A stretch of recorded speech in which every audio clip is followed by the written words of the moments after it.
following is a presentation of Main Street Media, your source for news, sports, and information on Main Street in Middle Tennessee.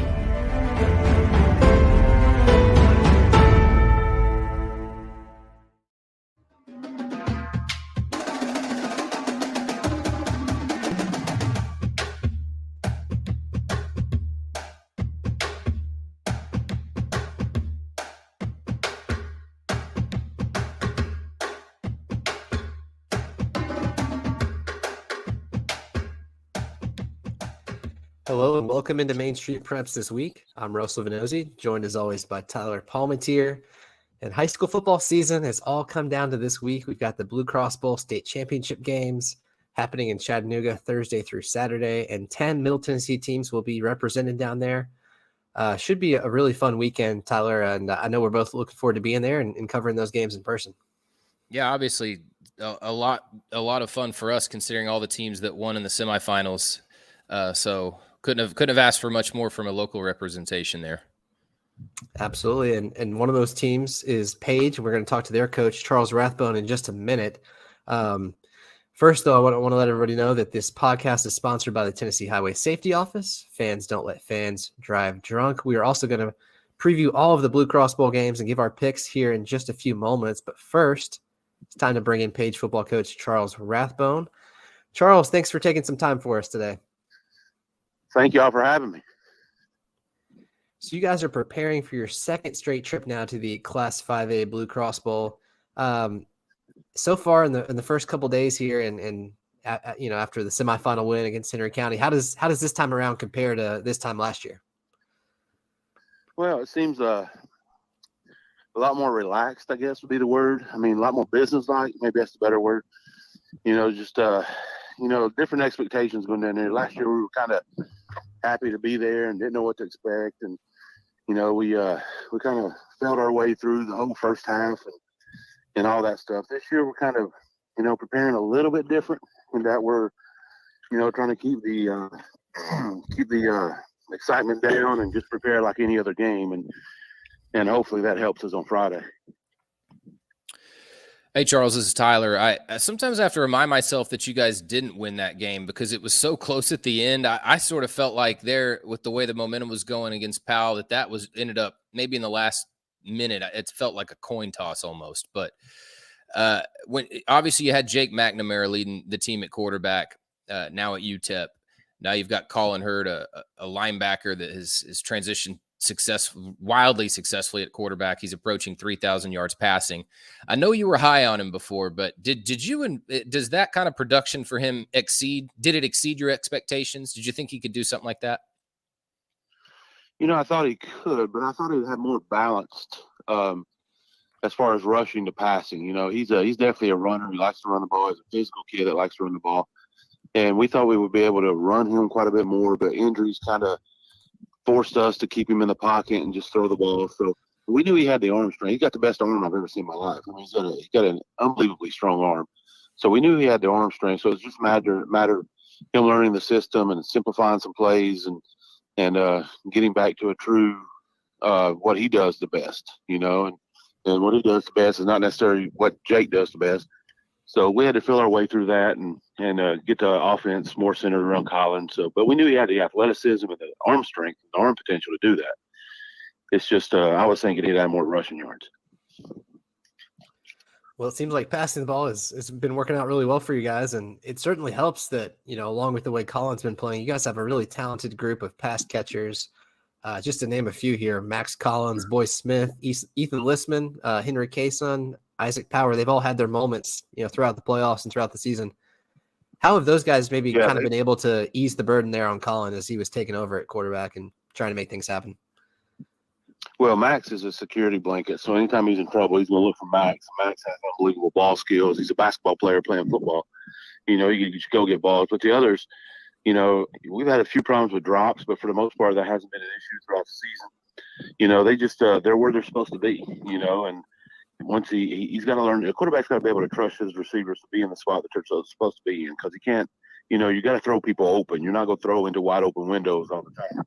And I think the extra work that they put in after practice and and things like that has really brought those 5 in particular around to earning Colin's trust. And once you get that, sky's the limit on what you can do if you get the trust of the quarterback. And they've done a good job of doing that.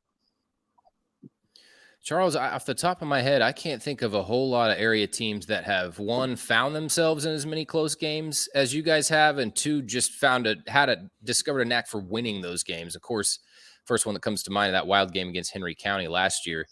Does playing so many close games kind of have a cumulative effect in that winning one nail biter kind of helps you win more? I think it does. I mean, it's good to be in these close games. I mean, I'd rather be in blowouts, but in these close games, you kind of have to learn a way to win, and sometimes you have to learn to win differently.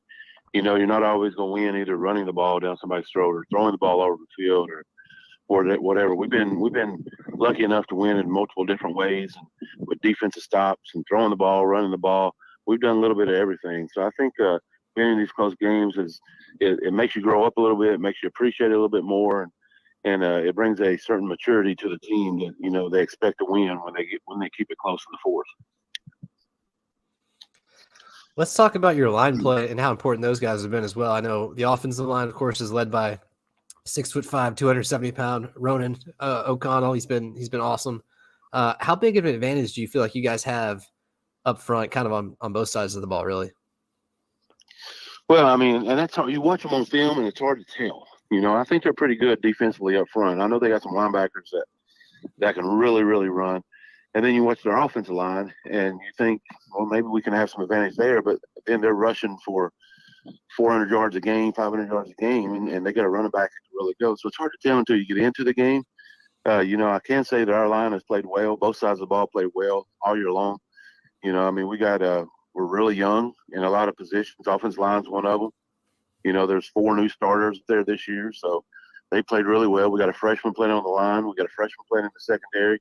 So, I mean, they played really well, and I think we can match up with just about anybody up front. So I don't think we're going to be overwhelmed by Knoxville West line, but whether or not we can overwhelm their line, kind of remains to be seen. We did play very well against Henry County. Henry County has a really good line, that big Arkansas commit. And we played pretty well against them and held them in check, run the ball. So hopefully we can do that again this week. Ronan O'Connell, that is an amazing offensive line or defensive lineman name. I love his name. Hey, Charles, the only negative, or shouldn't say that, or maybe an ordinary thing that coaches talked about the Chattanooga setup was the dressing space that's away from the field, and then you sort of bus in on a short ride. Is that hard of an adjustment, or did you guys handle that well last year? Well, since we're the last game, we got to go right up to the stadium and dress right after the 3:00 game goes to halftime. So right after the halftime, they let us into the dressing room. So it wasn't that big of an issue for us. The only issue we had was we had to wait on the bus for about 40 minutes to get into the dressing room. But I mean, listen, when you're juggling 18 games and all these different schools and thousands of fans and hundreds of players, there's going to be something somewhere that's not just perfect. So I mean, it's our job as head coaches to deal with that and help our players deal with that and keep cool heads on us and kind of go with the flow. I mean, it's not going to be perfect. I mean, if you're looking for perfect, then good luck, So I thought it was great. I wouldn't change anything about it. I wish it was here in Murfreesboro, so it's on Central Time, but it's not. So I mean, TSSAA, they did a great job with it. I've been in a national championship game, and there wasn't a whole lot of difference between national championship game led by the NCAA than the TSSAA game, last year. So it was top notch in my opinion.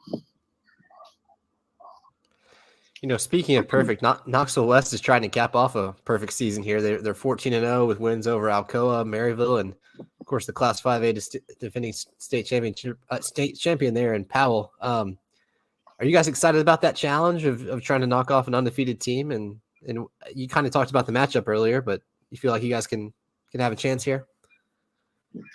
I would have been just as happy with a 1-14 team, but I mean, I guess it's not possible. When you get to this stage of the game, everybody's good, and we know Knox West is really good, and I know they're want to finish off the perfect season. But I think both teams are really good. I think both teams have really good chances. To be honest with you, it's really a matter of which 15, 16, 17-year-old kid takes care of the ball and makes the play.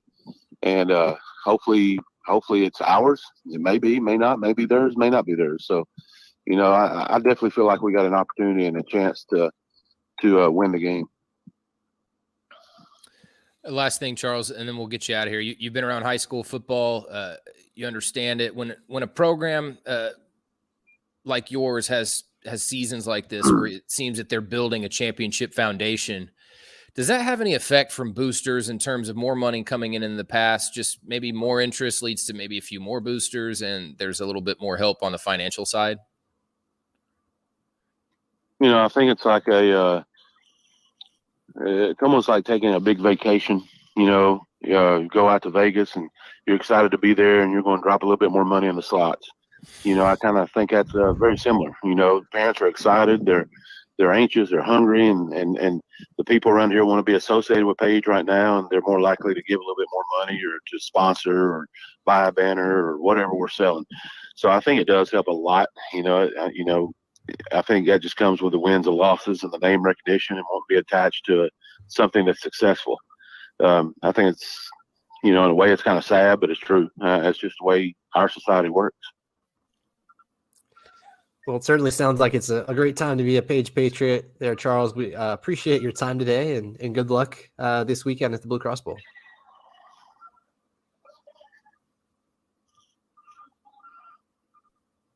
All right, that has been Page coach Charles Rathbone. I think we lost him there at the end, but we appreciate his time and joining us today and giving us a little insight there. And yes, Tyler, sounds like people open up their pocketbooks when success happens. That's just kind of how things go. Yeah, maybe no big surprise, but it's something that I think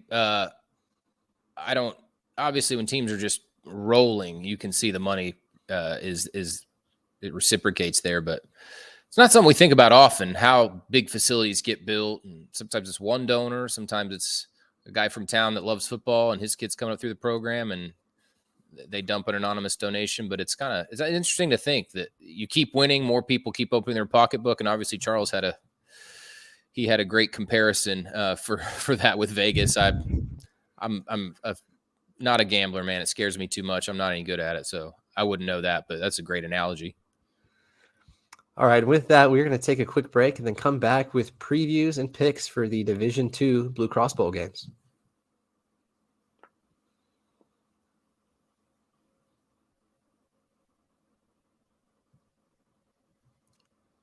Well, we're supposed to be taking a break. Let's roll.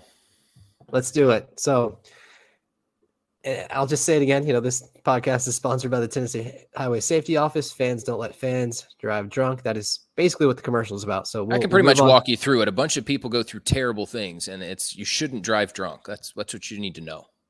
Yeah. Hopefully Todd Downing hears that message at some point, the Titans offense coordinator. But anyways, yeah, that was an unnecessary pot shot here, but we missed the commercial, so we had to do something in its place. So that's what you get. Anyways, Division II Bluecross Bowl time, Tyler. We're going to start it off. We're going to do it in order. The games are out of order. I was talking about this with somebody else earlier today. The games are out of order. It's kind of, for my organization brain, it's kind of thrown me off. But the single A game is the afternoon game. But for our purposes, we're going to talk about it first. What are you thinking about this Friendship Christian, Nashville Christian matchup? Yeah, I didn't like picking this one because I've been really impressed with what Friendship Christian's done this year. But I just like Nashville Christian. I like them at 35-33. I think it's going to be a fun shootout with the two offenses. You look at, Brock Montgomery and Garrett Weekly on the Friendship Christian side. Brock Montgomery is a highlight reel. I think the experience from last year is going to help carry Nashville Christian over, and then freshman quarterback Jared Curtis, who I think is going to ascend to the top quarterback in his class eventually in the state. Nobody's been able to really stop his production since he took over the starting job. So I like Nashville Christian. Yeah. What a story this would be if the Eagles actually get a state championship with a freshman quarterback leading the charge. I know, like you said, he's basically not even a freshman at this point. It's hard to even describe him as that with the production that he's had, but especially after falling flat last year against DCA, that would be quite a great accomplishment for them. And I think we also need to give a shout out to those Nashville Christian receivers as well. James Warmbrod, Jaden Satterfield, and Donovan Smith. They've really been doing a nice job in helping Jared Curtis out, getting open, and giving him some routes there to work with. But yeah, because of all that, I've got Nashville Christian taking this one 31-24. Now moving on to the AA game, CPA Lipscomb Academy.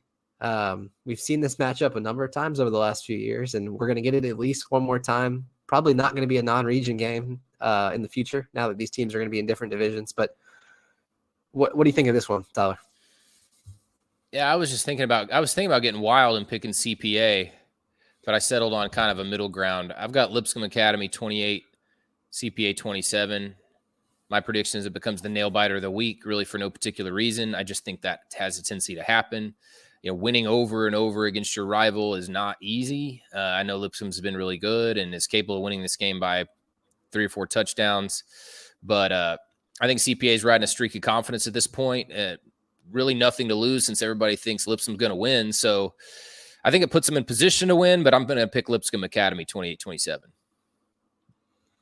Hey, I totally hear you on all that. And I got to see this first matchup where CPA had a halftime lead, made it a good game for about 3 quarters.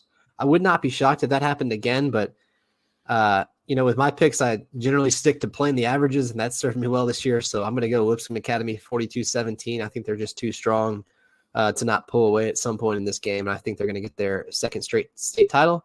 So Engel Martin, if you're out there, you can address the Christmas card to Tyler this year instead of me. So he said something on the availability last week that nobody's been picking him. So it's a few people that pick these games. We're one of them. So he probably knows that I don't know that I've picked CPA in weeks. Certainly nothing against CPA.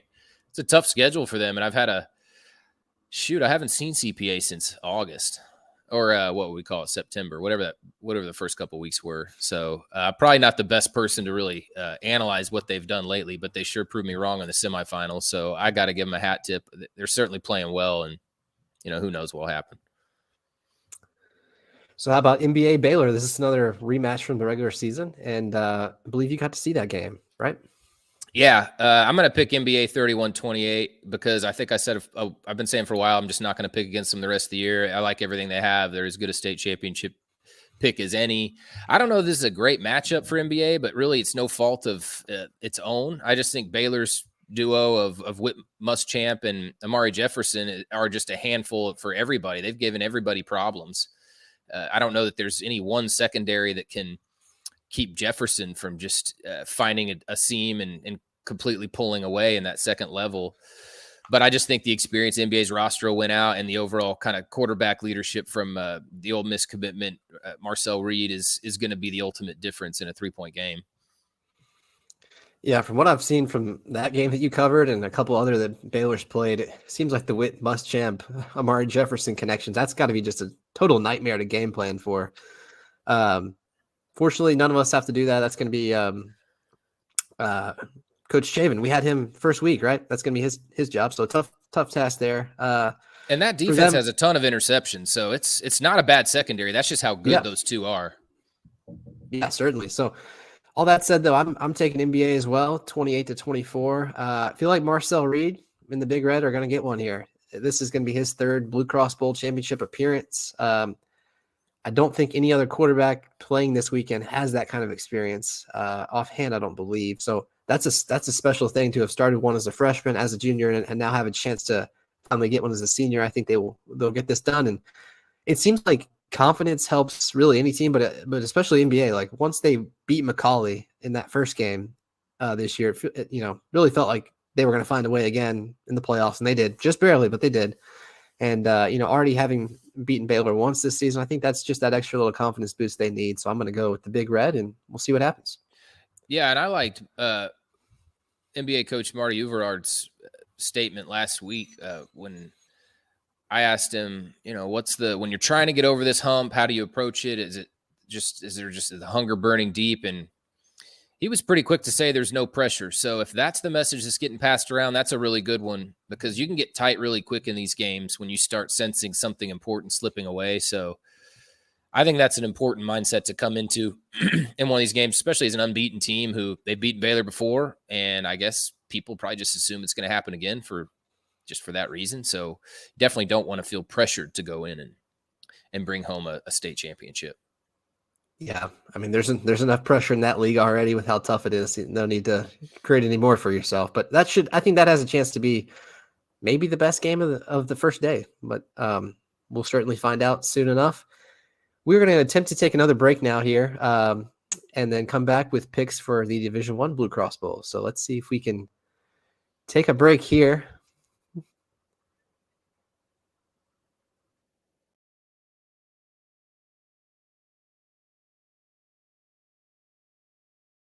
It was just a few drinks. I'm good. I thought it was good. After every game, we always have a few. It's no big deal. It was no big deal. Hey, I can hold my liquor. I thought I could hold my liquor.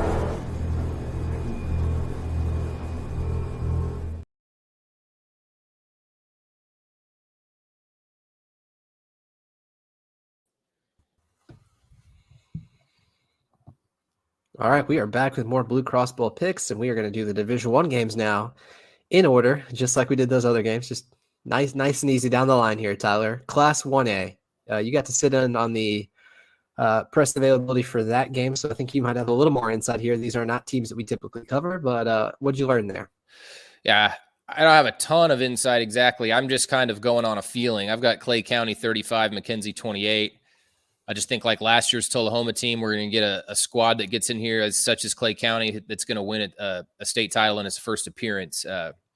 Also, this is completely off the wall, nothing to do with this game, but Clay County's Levi Garrett, a left guard and middle linebacker, confirmed in his Monday press ability that he is in fact named after the chewing tobacco. I did not ask that question, but I was kind of glad it was. I didn't really know what to do with that nugget, so I think I found a good little space for it here.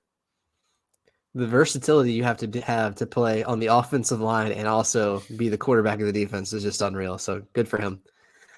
I hate to do this, but I'm going to go with McKenzie. Hard to pick against a guy like that, but McKenzie was in this game last year, and I think kind of like Nashville Christian, losing that game, really NBA too. When you lose that game in fairly close fashion, well, I shouldn't say close fashion, but when you lose that game at all, and then you come back the next year,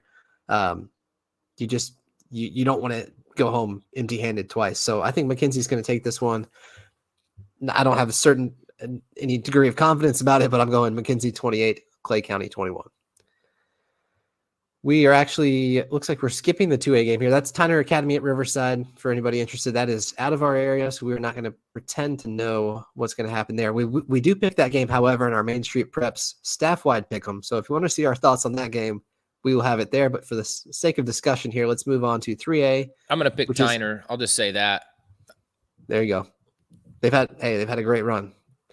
In 3A, we've got East Nashville and Alcoa. How about that one? Yeah, I think East Nashville is going to make this closer than last year. I've still got Alcoa 38-31, but I think East will give itself a chance here. I know that's an Alcoa program loaded with depth and has won, 7 titles in a row at this point. I think that depth and certainly the special teams and field position is going to make a difference because East kind of lacks a true punter. I know that seemed strange to lean on as the X factor, but I'm kind of a punter enthusiast. I think they have a much bigger impact on the game than they get credit for. But I think with East came in and really didn't play. They're not going to play tight. They didn't play tight last year. Even when they got down big, they didn't blink. They came back and made it respectable. So I think that the teams that don't have anything to play to lose are kind of dangerous. And maybe Alcoa in its transition year is trying really hard to keep the tradition going and maybe feels a little pressure. I don't know. That's one narrative. But I think Zach Beard, Frank Gordon, Traycon Waters, and those guys make this closer than it was in 2021. Yeah, that group of skill players you just rattled off there, man, they've had some great years. To get East Nashville to this point, just incredible job by them and Coach Jamal Stewart. I do have to give a hat tip as well to Alcoa, losing your legendary coach, and you're still right back where you've been every single year. So absolutely, that consistency from Alcoa, I think, is something to behold. And I feel like with this matchup, they're well positioned to get that 8th straight title. So I'm going Alcoa 42, East Nashville 21. Moving on to Pearl Cone versus Anderson County. I got to see, so I was stationed at home last week. I got to see a bunch of games, and the one I kept coming back to was Pearl Cone Anderson County. Pearl Cone Haywood. Just an incredible semifinal.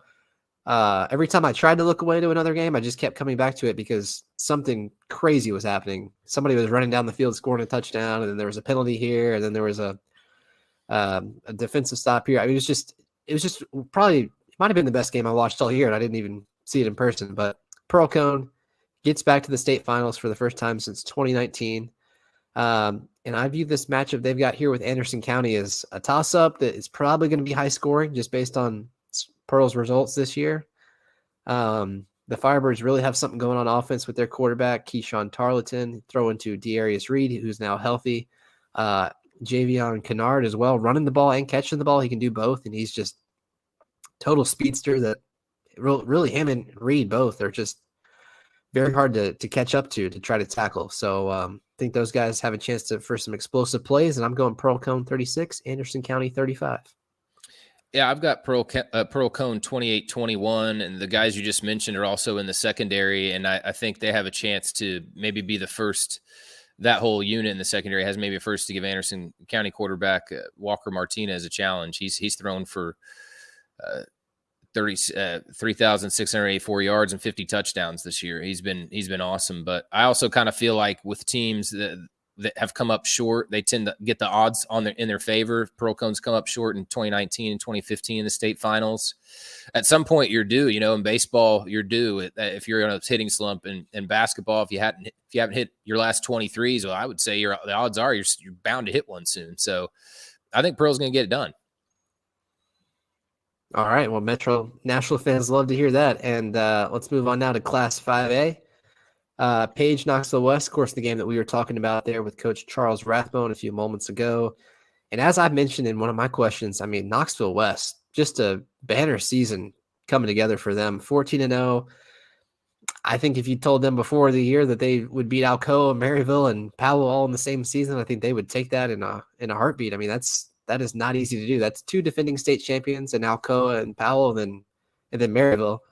Obviously, a team that I think anytime anybody gets to win over them, they're pretty thrilled about it. So I think the stars may have aligned for Knoxville West, and for that reason, I'm going to pick them by a touchdown, 35-28. But I do think this has a chance to be a pretty good game.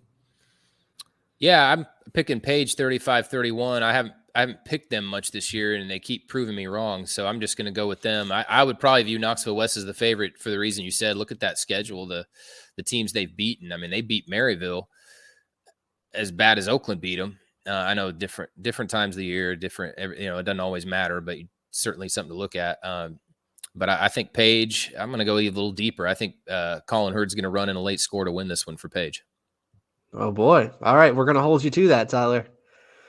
Colin Hurd, he's been awesome all year. And like we said, the performance he put on last week, I got to watch some of that game as well. I mean, the touch that he was putting on his throws, this isn't just some linebacker they've thrown back there because they didn't have anybody. Like, he looks like a quarterback. He can make every throw. I was really impressed with that. And also when I saw him a few weeks before in the Green Hill game, his just everything about him as a quarterback seems pretty advanced for a guy that's new to the position still, at least in varsity games.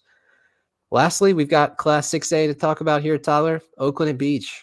How do you feel about this game?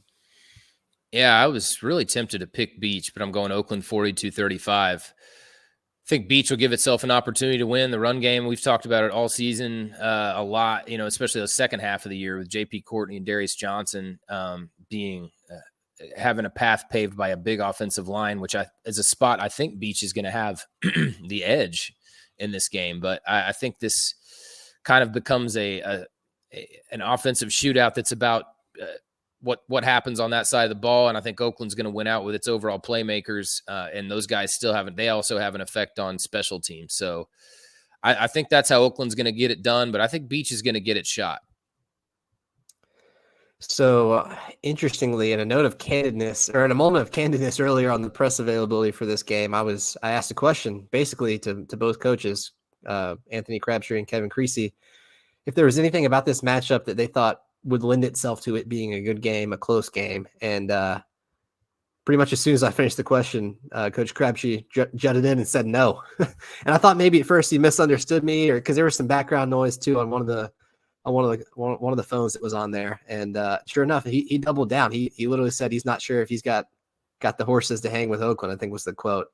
So I don't necessarily agree. You don't agree. And it may just be a motivational tactic for the team. That's one way to maybe get your guys kind of fired up, is kind of play that underdog role. But all that said, I can't pick against Oakland either. I mean, they've completely reloaded.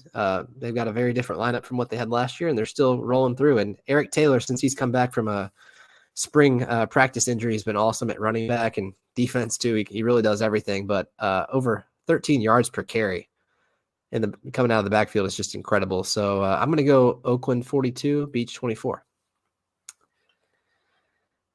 And with that is going to wrap us up for today. So we appreciate everybody joining us. I want to remind everybody one more time that this podcast is sponsored by the Tennessee Highway Safety Office. Fans don't let fans drive drunk. We are going to be in Chattanooga all weekend to cover the game. So be sure to stay tuned to mainstreetpreps.com and our social media channels for full coverage. And we will be back next week to talk about it all again here on Main Street Preps this week.